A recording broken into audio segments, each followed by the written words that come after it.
महाराणी चामुण्डा सप्तमातृका। ॐ हिरण्यवर्णां हरिणीं सुवर्णरजतस्रजां चन्द्रां हिरण्मयीं लक्ष्मीं जातवेदो ममावह तां महावह जातवेदो लक्ष्मीमनपगामिनीं यस्यां हिरण्यं विन्देयं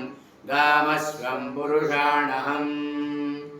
अश्वपूर्वां रथमध्यां हस्तिनाथप्रबोधिनीं श्रियं देवीमुपक्वये श्रीर्मा देवीर्जुषतां कांसोऽस्मितां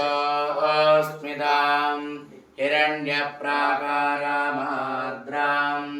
ज्वलन्तीं दृप्तां तर्पयन्तीं पद्मे स्थितां पद्मवर्णां त्वामिहोपक्वये श्रियम्